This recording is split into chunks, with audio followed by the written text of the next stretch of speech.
Halo semuanya, selamat datang kembali di channel Zaid Al-Hoir. Dan di video kali ini gue akan membawakan segmen terbaru, yang mana segmen itu bernama Baca Kembali. Di segmen ini gue akan membacakan cerpen-cerpen atau tulisan-tulisan yang udah gue buat. Dan mungkin nantinya juga gue akan membacakan cerpen atau tulisan dari orang lain juga yang gue rasa itu menarik dan nantinya bisa gue bahas. Jadi selain gue akan membacakan cerpen atau tulisan-tulisan yang udah gue buat, gue juga akan sedikit membahas tentang premisnya apa, idenya itu datang dari mana, dan bagaimana cara gue mengeksekusi ide yang udah gue dapat itu menjadi sebuah cerita. Dan untuk di episode pertama segmen Baca Kembali ini, gue akan membacakan dan membahas cerpen pertama yang gue bikin yang judulnya itu Cemburu. Nah, di sini kalau kalian ingin baca tulisan gue, itu kalian bisa kunjungi di medium.com/ceritahaji. Nah, nanti di situ itu ada beberapa tulisan gue, sekitar ada kayaknya lebih dari 10 tulisan yang udah gue publish. Nah, kalian bisa baca di situ dan juga bisa berikan pendapat kalian di kolom komentarnya. Gak usah berlama-lama lagi ya, kita langsung aja ke dalam ceritanya. Cemburu, cerita pendek. Jatuh cinta selalu menjadi hal yang paling membahagiakan bagi siapapun yang mengalaminya. Jantung yang selalu berdetak lebih kencang, mata yang tak ingin dirinya hilang dari pandang, dan tangan yang rela merogoh rupiah walau tahu harus makan Indomie sebulan ke depan. Itulah yang kini dirasakan Bram. Laki-laki berusia 24 tahun itu baru saja menemukan perempuan yang berhasil membuat dirinya merasakan bahagia jatuh cinta, walaupun ia harus merelakan seperempat gaji yang ia miliki setiap bulannya. Tak masalah, gaji memburuk, yang penting hati gak kosong kayak rumah hantu, pikir Bram pendek. Perempuan itu bernama Sasa. Pertemuan Bram dan Sasa akan terdengar sangat imajinatif bagi siapapun yang mendengar ceritanya. Saat itu, Bram tengah duduk santai di sebuah kafe, sendiri memandangi langit sore yang memerah, diiringi kumpulan lagu 420 yang menggema di seluruh bagian kafe, ditemani secangkir kopi susu yang ia pesan. Bram terlalu lemah untuk menjadi seorang penikmat senja sejati. Di tengah lamunannya, Bram merasakan kehadiran seseorang. Samar, ia melihat sesosok perempuan telah berdiri tepat di depannya. Matanya menatap Bram penuh harap. "Permisi mas," ucap perempuan itu. Bram yang terkejut pun langsung mengalihkan pandangannya. Matanya membalas tatapan perempuan itu. Kini keduanya saling menatap. Bram terlihat bingung. "Iya, ada apa?" jawab Bram. "Aku boleh minjem uang kamu nggak? Pasti aku balikin kok, tenang aja. Nanti aku kasih nomor HP, akun IG, Twitter, sama TikTok biar kamu bisa hubungin aku. Aku gak akan lari," kata perempuan itu cepat tanpa rem. Seperti terhipnotis, Bram mengeluarkan dompet di dalam saku celananya. "Berapa?" tanya Bram. 20.000 aja, jawab perempuan itu. Bram lalu mengeluarkan satu-satunya uang yang ia miliki di dalam dompetnya. Satu lembar 50.000, sisa gajinya bulan lalu. Entah lupa atau memang disengaja, setelah menerima uang dari Bram, perempuan itu pergi tanpa memberikan nomor HP, akun IG, Twitter, dan TikTok seperti yang dijanjikan sebelumnya. Bram melihat ke sekeliling kafe, namun mata sipitnya tidak dapat menemukan sosok perempuan itu. Pasrah dengan apa yang ia alami, Bram menghela nafas panjang.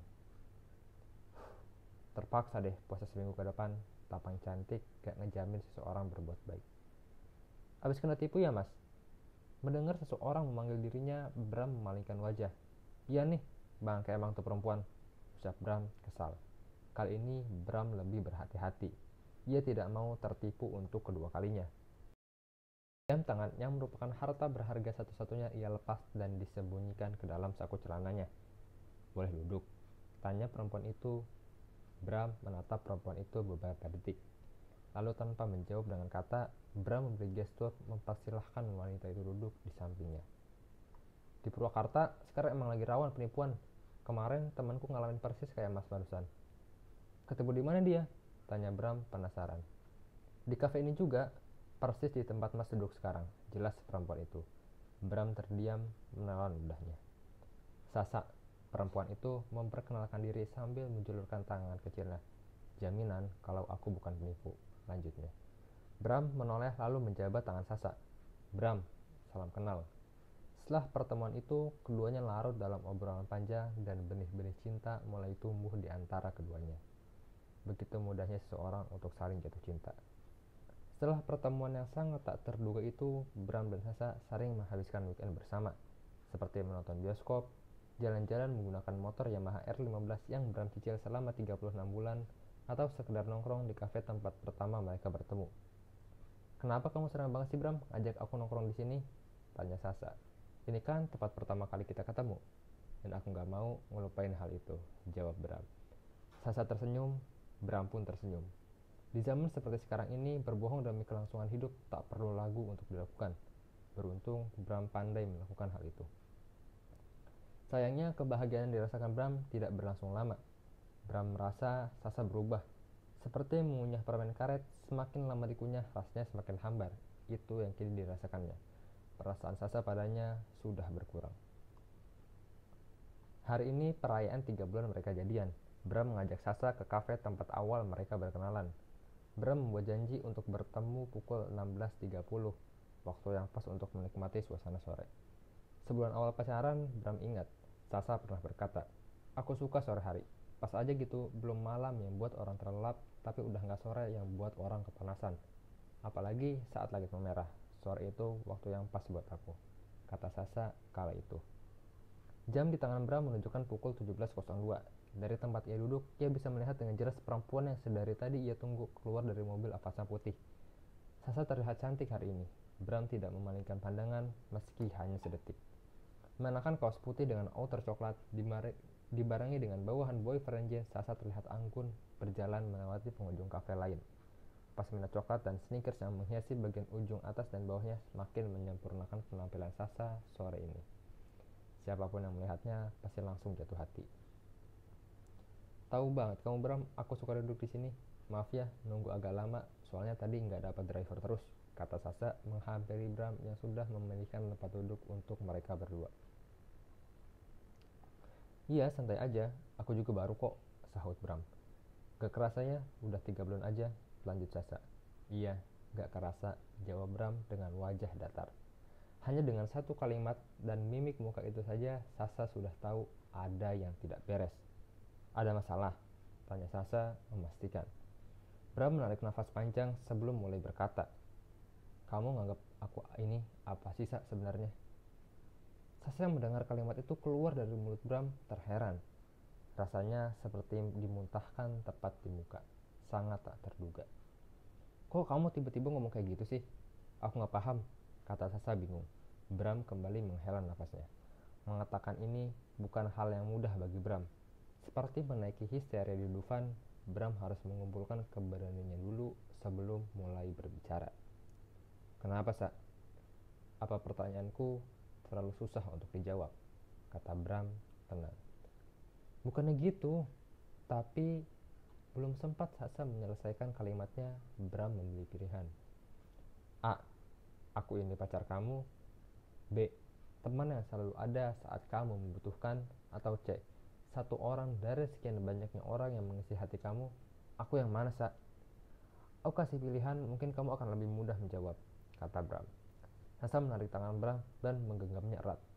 "Semua yang aku kasih kamu selama 3 bulan ini, apa masih belum bisa menjawab pertanyaan kamu tadi?" Bram terdiam sejenak, memutar kembali semua memori yang sudah mereka alami selama 3 bulan ke belakang. "Awalnya, aku merasa aku berada di pilihan A, tapi seiring berjalannya waktu, aku rasa aku hanya pilihan C buat kamu, Sa." "Kenapa?" tanya Sasa singkat. "Aku cemburu," jawab Bram singkat pula. Keduanya terdiam untuk beberapa saat. Sasa melepas genggamannya, membenarkan posisi Pasmina yang mulai turun terkena angin. "Aku cemburu kamu lebih sering menghabiskan waktu sama Dio, sahabat kamu itu. Kamu gak bisa ya jaga perasaan aku sebagai cowok kamu. Kamu gak tahu kan perasaan aku setiap kali kamu pergi sama Dio. Pegel, Sa. Harus nge-tap instastory kamu yang sampai titik-titik hanya untuk memastikan kamu baik-baik saja. Tapi kan Dio itu sahabat aku. Kamu juga tahu itu. Sebelum kita jadian, kamu tahu apa yang sering aku lakukan, apa yang aku suka dan apa yang aku benci. Harusnya kamu juga tahu semua resiko dari keputusan yang kamu ambil. Kamu udah pilih aku, itu berarti kamu percaya." "Aku percaya," kata Bram yakin. "Tapi apa salah aku cemburu dan takut kehilangan kamu?" lanjut Bram. Sasa menggerakkan kepalanya ke kanan dan kiri. "Gak salah kalau kamu takut kehilangan aku. Itu wajar. Cuman cara kamu supaya gak kehilangan aku itu yang salah. Aku sama dia udah sahabatan jauh sebelum aku kenal sama kamu. Kalau aku mau, sudah dari dulu aku milih Dio. Dan kalau kamu minta aku untuk menjauh, maaf Bram, aku gak bisa. Tapi aku juga gak bisa, ngelihat perempuan yang aku sayang bahagia dengan laki-laki lain. Harusnya aku yang buat kamu tersenyum, yang buat kamu tertawa, yang kamu ajak duet bikin TikTok. Harusnya itu aku, kata Bram. Mata sipitnya menatap Sasa, seolah berkata, ayolah, apa susahnya sih menjauh dari dia demi aku, kalau kamu emang sayang sama aku. Kamu tahu kan, ini gak sehat Bram. 3 bulan kita pacaran, dan kamu baru bilang sekarang, kenapa? Tanya Sasa. Bram diam tak menjawab. Kepalanya tertunduk lesu, ia tahu ia salah. Tak seharusnya ia cemburu dengan sahabat pacarnya sendiri. Sayang, hati tak tahu mana yang benar dan salah. Hati hanya tahu mana yang membuat bahagia dan memberi luka. Kamu ingat gak, minggu lalu waktu kamu pergi sama Dio ke villa di Bogor? Sasa mengangguk. Ingat, waktu itu kamu sebenarnya gak ngasih izin aku pergi. Tapi tiba-tiba aja kamu telepon aku dan kamu berubah pikiran. Kenapa? Saat itu aku berusaha berubah, berusaha untuk menjadi pribadi yang lebih kuat, berusaha tidak khawatir dan selalu percaya, berusaha meyakinkan diri bahwa kamu dan Dio hanya teman dan akan selamanya menjadi teman. Lalu, apa itu berhasil? Bram menggelengkan kepala. Itulah kenapa hari ini aku ceritain semuanya ke kamu. Aku gagal, tapi kamu mungkin bisa, Maksud kamu, aku yang harus berubah? Tanya Sasa. Bram mengangguk. Maaf Bram, aku gak bisa, kata Sasa tegas.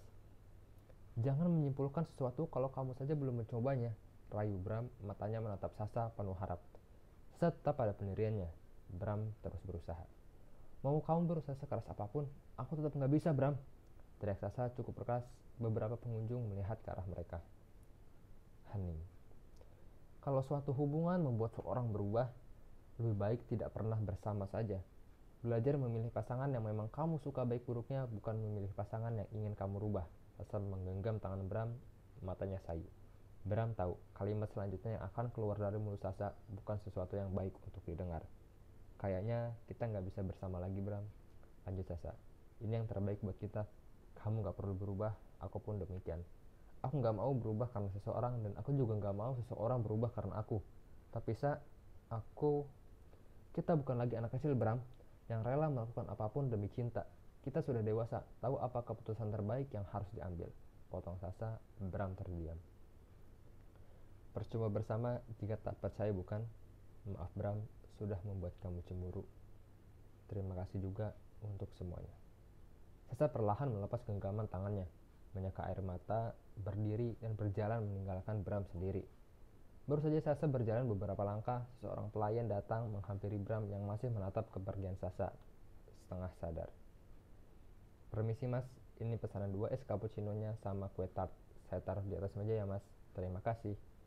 Tanpa menunggu jawaban, pelayan kafe itu pergi. Pelayan itu tahu, pelanggan di satu ini tak mau diganggu. Di bawah langit sore yang memerah, beriringan dengan musik indie yang menggema, bayang Sasa hilang dari pandang.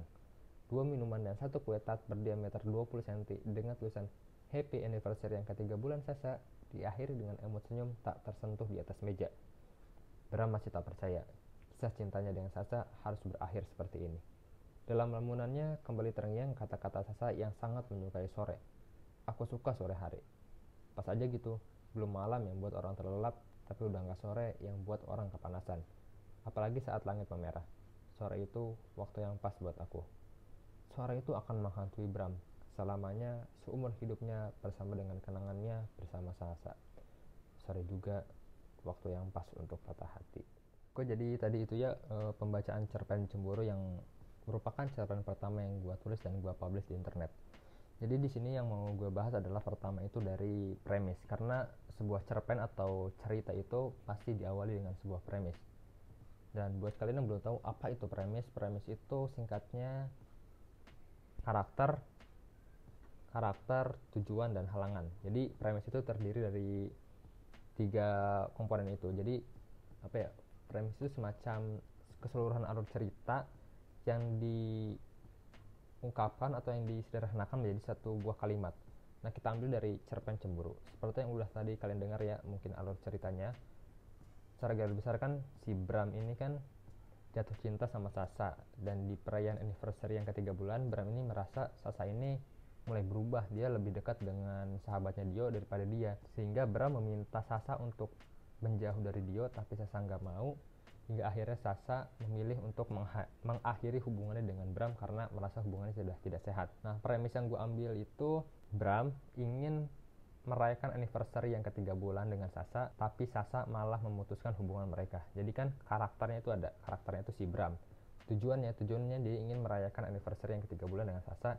Halangannya, tapi di perayaan anniversary itu Sasa malah memutuskan hubungan mereka. Nah, itu premisnya.